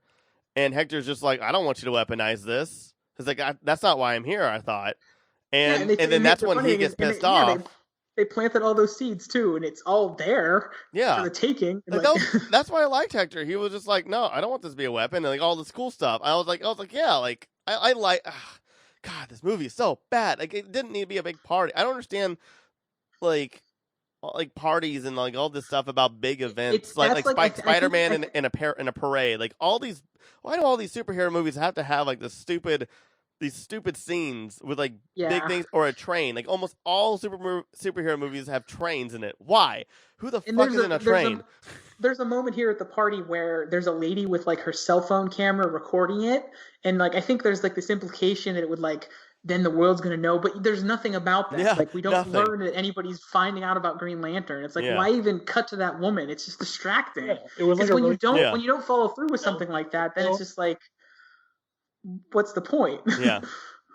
It's like now it's on TMZ, but no, they don't go to show us that. Like I think that's the kind of Tony Stark stuff where it's like what Iron Man did was the celebrity of being a superhero was part of the appeal. And so they were maybe kind of playing with that, but then they didn't go down that path. So then it just becomes a distraction because it's like just another thing that gets in the way of what's happening. Yeah, because Hector Hammond would not have been at that party, no matter what. He had no connection to be at that party. If they had done the scene like what I did, where they were just like, "Oh, we have alien energy. You might want to look into this. This will solve your your altitude problem." Boom, there. Another it would have been that. Like there was no reason for Hector to be there or Hal Jordan. That was the biggest bullshit. Why are you here? Oh, because you're burger. And then it was like, no, you would not have been invited. Like, no. Yeah, it is true.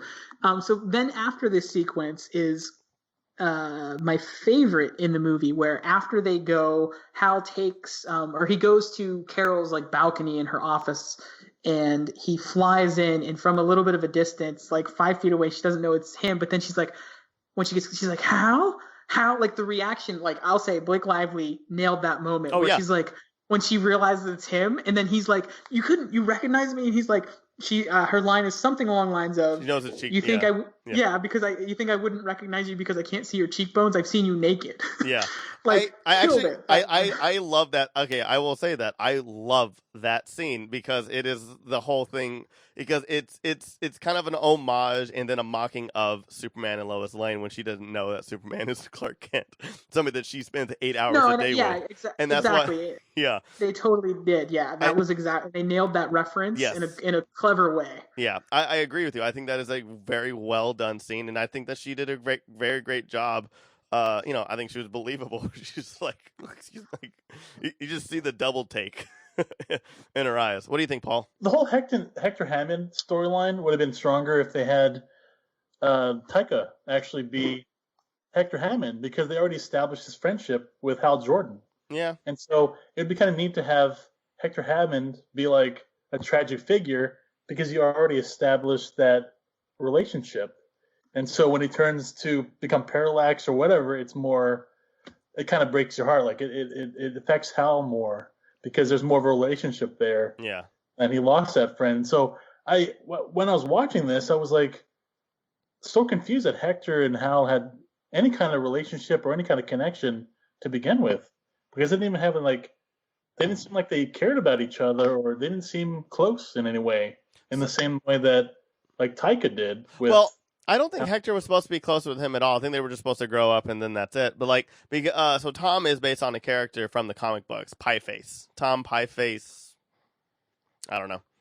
Like, he's an actual character in the comic books. I think he even becomes a new Guardian, actually, if I remember correctly. Is his last name Pieface? Like, no. He's known. It's like a nickname. It's a nickname. Oh, Pieface. Okay. Yeah, I don't know what his last name is. It's Hammond. Tom Hammond. Okay. Right? No, that's Hector Hammond. That's Hector Hammond. Yeah, sorry. Let me look it up. But anyways, I mean, I agree. I think maybe no. See, I kind of like. See, that's the weird thing is I actually really like Hector Hammond in this movie. I wouldn't want them to change anything except for the hair smell. I think he is an outsider. I think he is brought in. I would, having a scene where he sees Blake Lively again and he just gets really nervous and happy and obsessive and kind of weird, and he can hear thoughts, and then his dad says that, and that's what I'm saying, him getting pissed off at his dad, and maybe an internal struggle, I can't lose my shit, in front of this woman. I kind of like it where he just has been absent, or he just doesn't know them, and then they come back and he's, and I think at the end he even says you don't even know me, or I don't know. I like Hector Hammond where he is, where he's just this a constantly out of place loser, weirdo who finally gets this amazing power and is treating people how he always kind of probably wanted to treat them, because he was bullied and outcasted so much. So I liked him where he was. I mean, I think it would have been stronger if they did the dynamic in the Raimi Spider-Man movies. Oh, Ryan Reynolds is sort of Harry Osborn. Well, Peter Parker is sort of like Hector Hammond, and then Mary Jane is like Blake Lively, and if they had a connection to each other, and because it would have made his transformation much worse. It would be especially if they know each other. You need to have a deeper connect. If they otherwise don't have them know each other, because there's no point unless you use it. Or at least have them at the end be we knew each other, we were so close, and then for 20 years you never spoke to, or for 10 years you never spoke to me again, something like that. But the thing is, the counterpoint of what you're saying though is that does exist though, and it was supposed to happen in the sequel with Blake Lively's character becoming Star Sapphire. Her becoming Star Sapphire fucks all of Hal Jordan's world upside down, and it still haunts him, and the reason why he becomes even more serious because of the regrets, the teasing, and how he treated her, and literally everything. When she becomes Star Sapphire, she's not even Carol Ferris anymore. She's just Star Sapphire, this overpowered person who is neither good or bad, but definitely hates the Guardians. She is a villain essentially. So he does have that relationship already, and also the same thing with Sinestro as well, being somebody of his mentor and somebody who finally has respect. And Sinestro does see Hal as like the uncanny underdog who becomes the most powerful Green Lantern that they had ever seen, even more powerful than Abin Sur. And then he gets pissed off and wants to kill him because of power and fear. So he, like, to me, he already has two characters like that. I think a third one with Hector Hammond would have been too much. Had this movie gotten a sequel, like it was supposed to. They're not going to make a sequel? What? I know. Well, I'm just finding this out. They want to make a Green Lantern movie. Years. I really want a Green Lantern Corps movie. I just don't want any origin movie. I don't want any origins except for maybe Guy Gardner's origin. I would love that because I love Guy Gardner. I love Guy Gardner so much. Same here. Such a part dick. of what got me into those early comics, like the Green Lantern that I read in the 90s, was he was very prominently featured in there and was a very different Green Lantern than what Hal was at the time. So getting back into what's happening in the plot of the movie, which I would just, I would love to see that as a film in itself. It'd be better than this one. So Hector trashes the government lab, I believe. What happens next? This is a sequence where Hector messes up the lab, and then Hal. Exactly. Yeah. So Hector trashes the lab back where Abin Sur was at, and Hal somehow knows this is happening. I don't know. Yeah, there was. How why. the fuck did he know that happened? Like, I so wondered he that flies too. through the wall, and then that's where Tim Robbins gets burned alive, and there's exposition in space from Parallax. So Parallax, this is where Parallax, he was going for Oa, and he's now going to change course for Earth. This is the moment that draws him to Earth. Yeah, I think it's whenever Hector sees the Green Lantern. Yeah. Because in the party, he didn't see him. Yeah, exactly.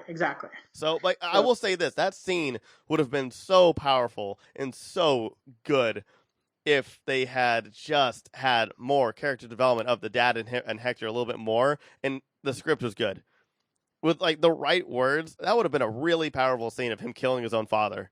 And when he does it, you're just like, all right, okay. Because against the concept of that relationship and what the father wanted for his son, and how he didn't understand him, but he's trying to like make him successful his way. Yeah. It's great. Like, I can, as a son that loves his dad but doesn't always understand him, and vice versa, I can relate to that. Yeah, but you hate the senator so much that you just don't even care about his death, and you're just like, you're like, all right, he burned alive. Yeah, if anything, that's like, you're like, you're like, yay, Hector, like, more like that's why they added that smell, and they're like, Hector's too sympathetic. What's the creepiest thing we can have him do to get the sympathy down? I was like, smell her hair. Then say one thing. In that scene, I actually like left for a little bit and then came back. And when he said, "Oh, the senator died," I'm like, "Wait, what?" I totally missed it, so I had to like go back and rewatch it because it just all happened so fast and so randomly. Yeah. This is a hard movie to watch, honestly. Yeah. So after all that, we should have had something where he like looks at his son, and is like, "Oh, I love you, son. Please don't do this," or some kind of moment. Yeah, anything. Just to kind of hold it off. I was like, you don't understand what I've been trying to do for you, and then Hector's like, I don't care, and that's when you hate him. You're like, he'll just kill him without even knowing. Yeah, he earns his villain status as opposed to like being kind of an anti-hero, if anything. Yeah, for killing like a horrible father and corrupt man. Yeah, right. Yeah, trying to. Yeah, you know what? In the end, Hector kind of did what was right. He protected the world from not using alien technology for weapons. In the end, it's true. The real hero of this movie, Hector Hammond, fighting the government. He didn't know about Parallax. Black Ops. Yeah. By the way, did you notice how he would like his head would grow bigger, and he would like his head was like throbbing, and he would like look at a picture of Blake Lively and like sweat. He was like, really? There's a lot of like really like dick imagery. Yeah. In Hector Hammond, and he's like walking around like a painful erection the whole time. It was nuts. Yeah. I mean, they're like, he's too sympathetic. How can we make him not? Again, they should not have made painful erection. They shouldn't have made him a creep. They should have just made him like, I don't know. You can be like a sympathetic character that's just the bad guy, and you become the bad guy for different reasons, and they establish those reasons, but then they're like, he's got to be creepy too. It's like, no, he can just be the bad guy. He could be like weird. Yeah. Weird's cool, but creeper is not. Yeah, it's like it's misunderstood. misunderstood genius route. In terms of what's happening plot-wise, we get another mopey Hal Jordan. He goes back to Oa. Before that, he talks to Blake Lively, and Carol tells him, don't be afraid, but Hal admits his fear. He kind of finally accepts his fear. And again, like, these are the moments where, like, in a better movie, this would be awesome. But in this movie, it's just, you're wasted. It's just another missed opportunity. And so we have Hal deciding, I'm going to do this. I'm going to save the day. So back on Earth, Hector has Carol captured. And I'm not sure, again, that when he captured her, did we miss that too? I feel like it gets really choppy at the end. And I'm not sure if it's like choppy because it's choppy or if it's choppy because I'm just like tuning out. I feel like it was probably reshoots. So. No, they didn't establish that at all. Yeah.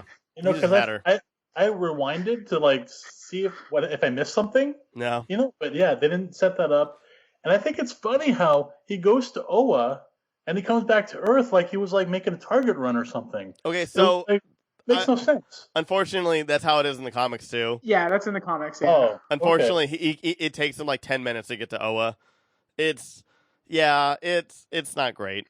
Like, it doesn't, but in the comics you buy, like, I wish they could have just had him like communicating to them from Earth or something, just make it a little simpler and make more sense. Yeah. But that's almost like that's silliness aside. Like, I'll buy that more than just, wait, why does he now have Carol all of a sudden and he is going to torture her to what end? Was he trying to draw Hal out? We don't really know, like, what he was trying to do. So Hal, though, offers up the ring.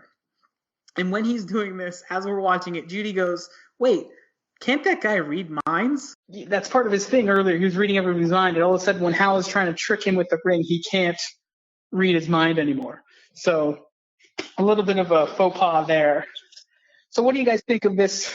And the funny thing is, I didn't even think of it. It was Judy that said it. I'm like, oh my gosh, you're right. And like, you can justify it, just explain it away somehow that like Hal could block that, or just something stupid. It doesn't have to be intelligent. You just have to try. It also, or something like that. He's just like, like it could have been like, Parallax is coming. So his, saying, stuff like that where he's going crazy and just talking about Parallax. He could just be like, he's not listening to their thoughts because he's focused on Parallax and Needle going into the person he loves, turning her into like him. Yeah, totally. Just like anything. I agree. I think it is so. The whole ending is just, it's so bad. It really is. I just love Tomar Ray, I think is what it is. For sure, one of the best two parts of the movie. Like I said, Sinestro, but Sinestro just kind of complains. I mean, other than his moment at the end when he does show up, and which is cool, but he shows up to essentially save Hal. But so, Paul, what do you think of the sequence of where there's not enough mind reading? I think it's a hot mess. It was like, when did she get abducted? How did Hal Jordan know to get there at that specific moment? It's just a hot mess, and I felt like the movie was like tired of itself, so I just wanted to end. Yeah, I feel the same way too. And I kind of like the sequence because there's things here that happen, like the idea that Hal is going to give up the ring or make him think he's giving up the ring, knowing that it won't work, knowing that the ring is, it chooses you. You can't just use the ring. And then how Carol actually has to like use the rockets from the plane to fire them to help because he doesn't yet have the ring on him again, so he doesn't have the power. So there's like cool things here again, like just why is it in this movie? Now it's like you can't use this later in a better Green Lantern movie because you wasted it here.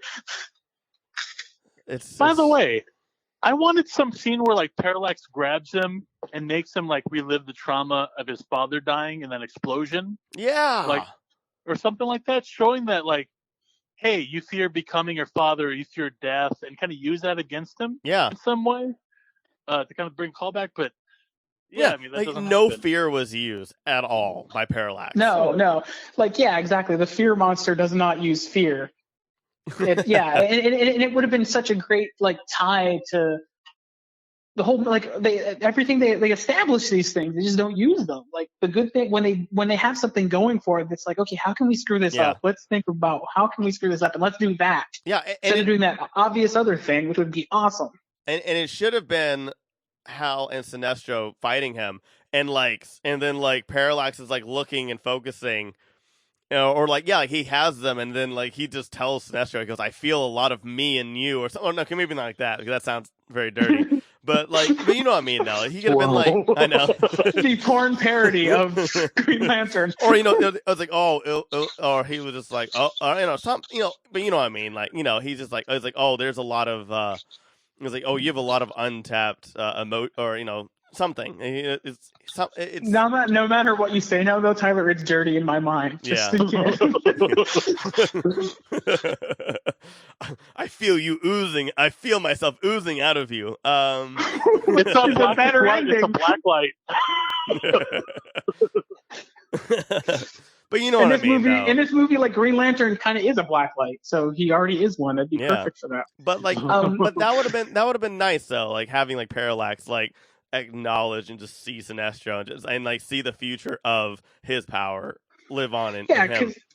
Because like it's like, oh, Parallax is the fear monster, but he's not. Doesn't do anything to be that way. He's just a big scary space blob. And also, you know what? Like, I hated the fact that the yellow ring was on Oa the whole time. That was so stupid and dumb. Yeah. How awesome would it have been, like, them fighting themselves, and then, like, there's, like, this one thing where, like, Parallax, before he dies, makes the ring, and it goes towards Sinestro. Sinestro catches it, and then just, like, pockets it, and then they kill Parallax. Parallax is falling to the sun, and, and like close, I don't know, something like that, where it's just like. Or even he uses the yellow ring to somehow fight Parallax. Like he uses that power of fear to defeat fear, and it kind of like starts off as that using the thing that was like the scary bad thing as a good thing, but then it kind of eventually corrupts him. I mean, granted, that's what Sinestro wanted to do, and that's what he was complaining to the Guardians about. But yeah, exactly. Even Sinestro had better storyline for the movie than the movie itself. That's true. Yeah, Sinestro and Hector are like fine. It's just some little things, here and there with their characters that are annoying. But yeah. Yeah, like it's more like the execution in relation to like the other things that aren't working, as opposed to like it's them that's not working. Yeah, exactly. So we have lots of disaster movie running after this, as Parallax has basically now come to Earth in was it Central City, right? Is that no? Central City is for that's Flash. My internet. Coast City, right? So everything's something city. I'm pretty sure it's Coast City. I'm pretty sure you're right. I believe it's Coast City. So Coast City is being bared down on by cloud of dust Parallax as he's coming, and there's people running and all that stuff, and space diarrhea. It's like reverse space diarrhea. It comes out of his mouth. I don't. So, and at the same time, I did like what Hal does. So the whole reason Parallax is coming is because he's getting the Green Lantern. Even though it's not the Green Lantern beat him, it's the ring that beat him. So then Hal flies like through his mouth and up and out and into space. I love that moment. In this movie, even if you keep everything the same pretty much, like if you ground it on Earth so much more, then it would have been so much more impactful than the first time we see space is now. We now see space for the first time, where it's like, whoa, this is a cosmic thing. I kind of thought it was, but I didn't know. And because again, it's just like all these moments are just misfires. Yeah, absolutely. So he flies him. Basically, then his method is to push him into the sun. And how no one thought of this before this, I don't know. And then he says something that drove me crazy. He goes, "The bigger you are, the faster you burn." Oh my god! Which is literally not the opposite of true. And also, it doesn't say. Nobody else says that in the film. Yeah. No, exactly. Yeah. There's nothing. No, it was a callback to Kilowog when he was training him. When he made that fake sun and he got pulled into it. Oh. There's a callback to that. Really? Yeah. Yeah. That's the one thing I caught from watching this movie. It's like the one thing I paid attention to. It is. Kilowog's one line. And I'm like, oh yeah, he did do that, didn't he? Like, yeah, totally forgot that. I forgot about that, and I watched that today. Oh yeah. And his line last night. "Gravity's a bitch." That's what he said. "Gravity's a bitch." I mean, bizarre. In Venom, they do say like a turd in the wind, so, I love that line. I don't care what anybody else says. I don't remember it. I saw it, but I don't remember it. Like a I'll have to go back and watch. So he uses a cool little moment there where he creates the jets to fly him in. And this is kind of the moment where I was kind of thinking where if he's not as good at using his powers and he kind of can't manifest too much in terms of tangible things yet, where he at this point can now he shows that he can manifest a Green Lantern, a green ring. A green fighter jet. He shows that he can manifest this powerful thing where he hadn't been able to do it earlier. Even take away that Hot Wheels track. Like I said, he just carries it down. It gives that more power in this moment now at the end. That would be totally rad, but again, it doesn't work that way. One cool callback though is, they're all being pulled into the sun, and Parallax is kind of looks like he might win, and Hal does his Green Lantern punch thing that he did with those first couple of guys. So it's kind of the first way he manifested his powers. He does it again with that punch. Yeah. And so one thing about the comics is that big green fist is very iconic. Yeah, I would say that's a signature move of Green Lantern Corps. Yeah. So it's cool to see it in that way for multiple reasons. Yeah. And then the next cool moment is when Sinestro and Kilowog and Tomar Ray are the ones who actually save Hal from falling into the sun. So they come and they get there too late for the battle part, but they actually pull him out, and which is so stupid because it takes no time for Hal to get there, but it takes them forever to get there. Again, it should have been all of them fighting alongside with him and being he is one of them. No, especially because it's parallel, and it could be Hal that's the final one that does it, or something that Hal it's just Hal and Parallax over here for some other reason. Maybe you don't kill off Hector when Hal destroyed him earlier. Yeah, you don't kill off Hector yet, or was it the Parallax that did it? Parallax sucked him in. Wait, I want to go back to what we were talking about. Sinestro should have been there the whole time. But what could have happened is that Parallax basically strikes Sinestro and knocks him out, and in that time, and then when everybody else gets there, Hal does it. Sinestro wakes up and he has the yellow ring in his hand.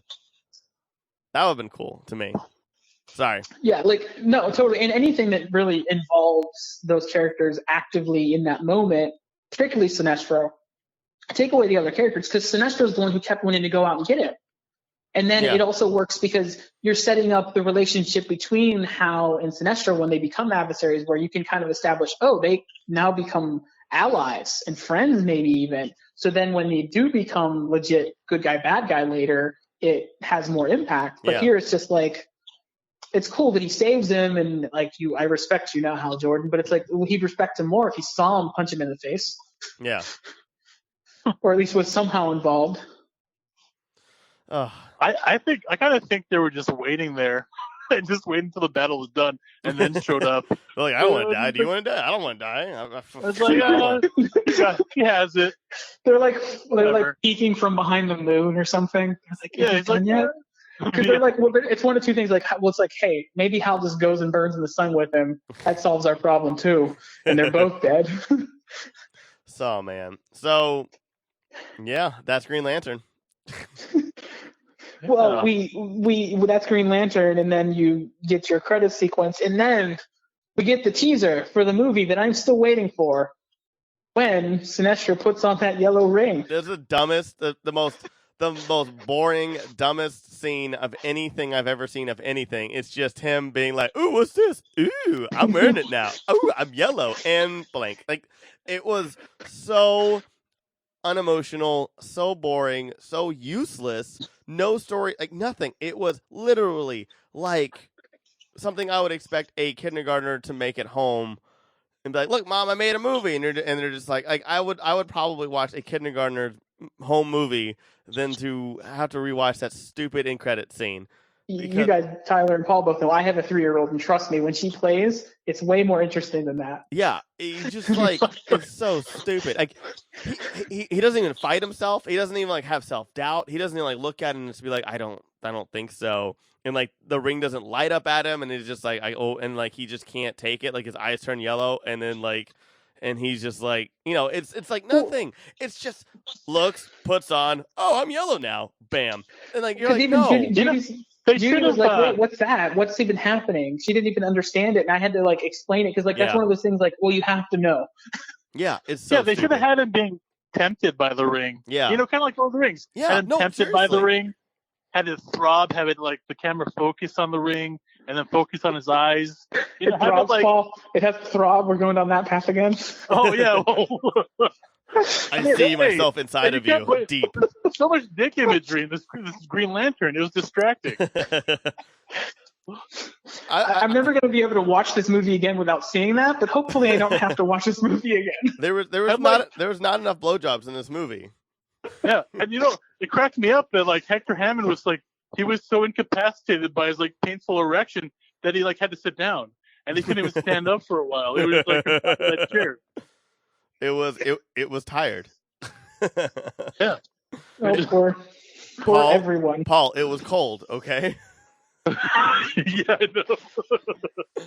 Oh man. Well, this has been fun, but I actually have this on Blu-ray on Steelbook. What? Well, you need a metal case to preserve it. I got the ring with it, and that's one thing I actually really liked about the movie. I really love the ring. I love the look of the ring with the metal and then the emerald on the top instead of it just all be green and weird looking. I like that. It looked like I actually have the ring. It's actually right behind me. I love it. I actually really do like the ring. I like the design of it. Did you wear it when you were watching the movie? No, because I got it with a Blu-ray. Ah. I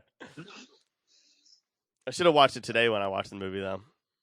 So, I was wondering, like, if you were to write this, like, how would you fix this movie? I already did. The trilogy idea I had. Trilogy idea, okay. Yeah. How about Josiah? How about you? How would you fix this movie? Well, I kind of like, we touched on this throughout, but I think, it's kind of like, I don't know that I would say I would fix it. I just like you not do this movie. The story points work though for the most part. It's just the execution. The first thing I think the key thing that we've all kind of mentioned is ground it. Yeah. Bring this first movie to Earth. Keep this first movie to Earth. We don't need so much of the other stuff yet. You can get off planet later, or at least if you like, I know like we talked about in the comics, you can go back and forth. If you do the training sequence, that's your only off-world sequence. That's it. Yeah. He goes there once, he trains, and he comes back. You can't have like, I'm just going to go back there. I'm going to come back here. Sure, in the comics, that's how it goes, but it doesn't make sense for the movie audience that doesn't get it. Like people that happen. Yeah. Yeah. So I think that's the key for me. I would ground it so you make the character work and the concept of the character work and the understanding of the character in our world. To me, that's the primary thing. Because there's a lot of like plots and points and things, and I would definitely just have it be Hector Hammond. He's your villain. You don't need Parallax, and part of it is Hal is fighting with himself and learning how to be the Green Lantern, so he doesn't need a top level villain yet. Yeah, exactly. He hasn't earned that yet. You can work your way up to that. He's fighting a guy who is comparable to him too, and it works. And you keep it. It's just really, I guess, everything is keep it grounded. Keep it grounded, which is ironic to a movie about flying through space, because then you earn the right to really go out there, and you can do the like. I would love, like, if you did like some kind of trilogy version where you have a grounded one and then like something that's in space and then like a Blackest Night type of thing where you just like destroy everything, kind of like something just where it gets just the stakes raised in each movie. Like this movie didn't need extra stakes. It worked, especially because the best villain was Hector Hammond. The best character was Hector Hammond. So, yeah, I mean, I definitely agree with grounding the whole story. Like leaving Parallax out of it, or maybe just teasing at Parallax. Yeah. But saving Parallax maybe for the second or third movie. Making Hector Hammond the ultimate villain of this. I would also kind of touch upon the relationship, like kind of build that up to make Hector Hammond like the dark side of the coin of Hal Jordan. Kind of make him more like a tragic figure, And so you have maybe like the first hour where it's like it's grounded, he's a pilot, and then Abin Sur shows up, with the ring and he's chosen and then gets trained. But all of that kind of parallels like Hector Hammond's journey of him, being corrupted by the shard of the Parallax, and then him becoming the villain and him saving the day by the end of the movie. Yeah. Yeah, totally. And I think another thing, though, I would say, I think Tyler also mentioned this. I would just want him to be Green Lantern. I don't need an origin story for Green Lantern in terms of a movie. I disagree. I don't see the thing. I'm not really familiar with the character that much, and I think a lot of people are not as familiar with that. But you don't need his you don't need his origin story to learn that. And you can still have little like callbacks, tags to his. Yeah, like if you go back and read the very first issue of Fantastic Four by Stan Lee and Jack Kirby, it's like a lesson in how to do a comic. They're established as a Fantastic Four. They're called out, and it flashes back to their origin. Now you get that it's a little bit different in how it's presented. You get that origin uninterrupted, but you have them established as who they are. And they just are the Fantastic Four. And through the story, it unfolds. You can do the origin in that way. Because I don't want to see a movie. Because in part, I just want to see a movie where he can be the Green Lantern. That's why, The Dark Knight is my preferred Batman movie, just because that's, of the Nolan trilogy. Whatever you think is best, most people do, but it's because he's Batman beginning to end. And Batman Begins, it takes him forever to be Batman. And then Dark Knight Rises, he's not Batman for an hour. He's Batman for 15 minutes. And is not Batman again. I just want the character to be that superhero. And the movie sucks. Well, I think the thing is, Green Lantern is not as well as known as Spider-Man or Batman or Superman. Oh, absolutely. So you kind of have to do that origin story. I think it's necessary in order for people to connect with that character. And the thing is with this movie, it's the whole purpose of the movie is to introduce to resonate with everybody, including people that are not familiar with Green Lantern. And the best way to do that is to kind of start with the origin.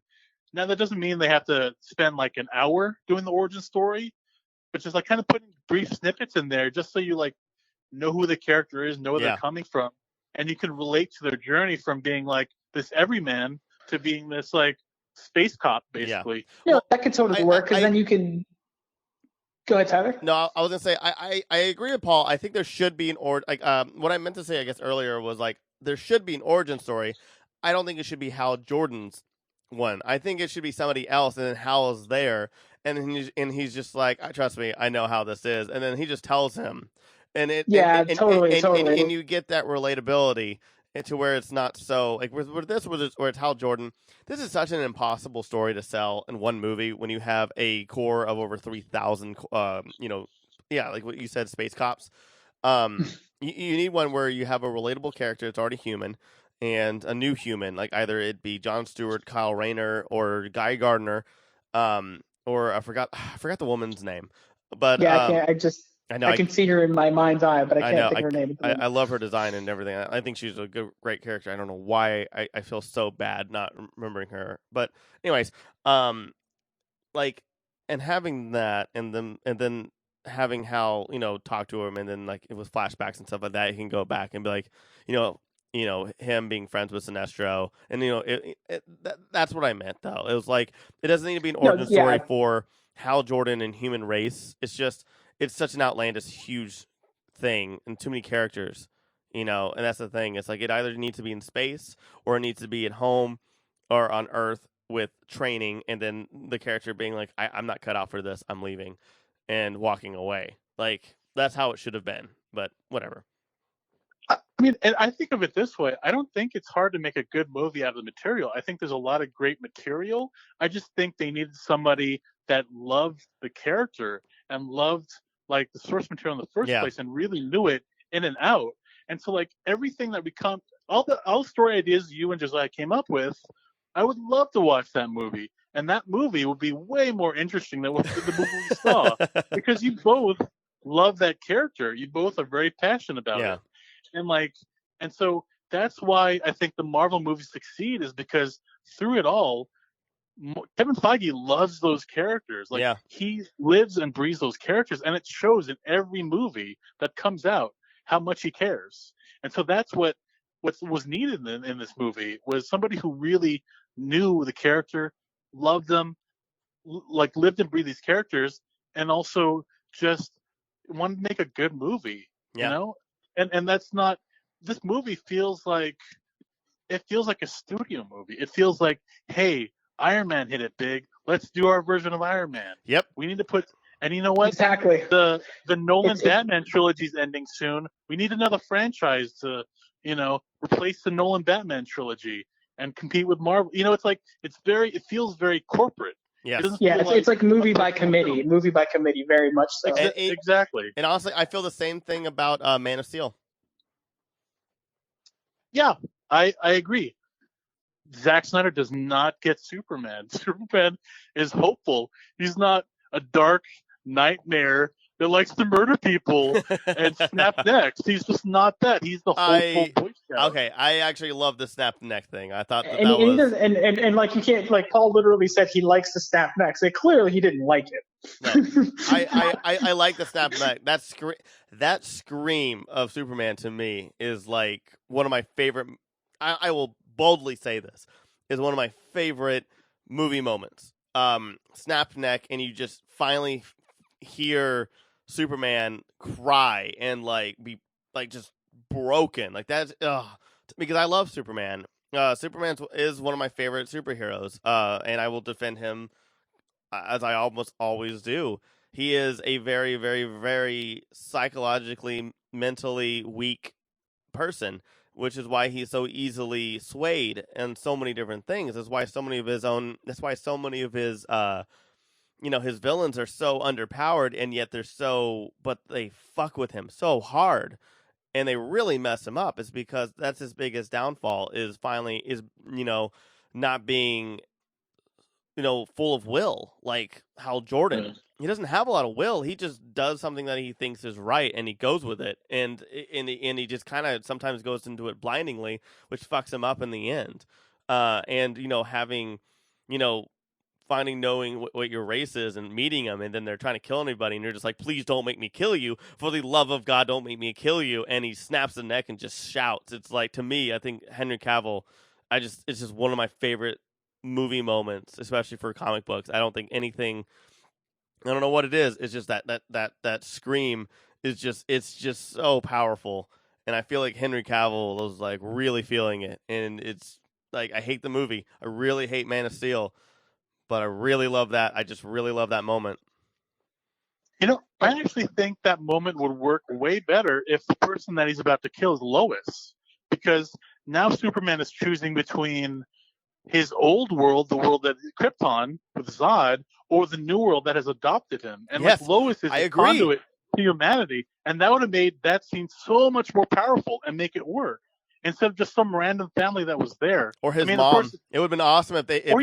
That would have been awesome. Mom, yeah. That would have been awesome if all this destruction was happening in Metropolis and Zod just knew about the mom, and so something happens and he just knows and he just goes back and he's just about to kill the mom. And that's Superman's character, that torn between what world am I from. But with that, a podcast about Green Lantern ends with Superman, which shows you Green Lantern's main problem right there. Yeah. I would love for us to do Man of Steel. We should do Man of Steel. Oh yeah, I am totally down to watch that. That'd be great. But we won't be doing that next time.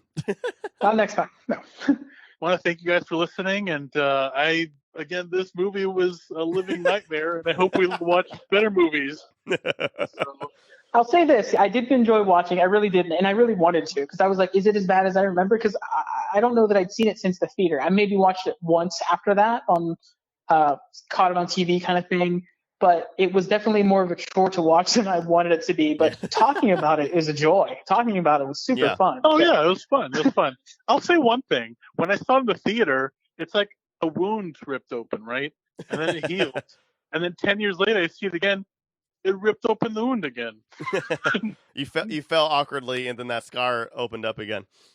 yeah, exactly. It was really awkward. Oh, man. Alrighty. Well, thanks for listening, and you can check out all of our shows and offerings on Apple Podcasts, Google Podcasts, Spotify, Stitcher, and any podcast app. You can also go to our website, thegrandgeekgathering.com, for our 7 other shows, our Let's Plays, our articles, and so much more. You can also follow us on Facebook, on Instagram, on Twitter, and I've been streaming on Twitch. I'm streaming almost every single night except for on Thursdays and Saturdays.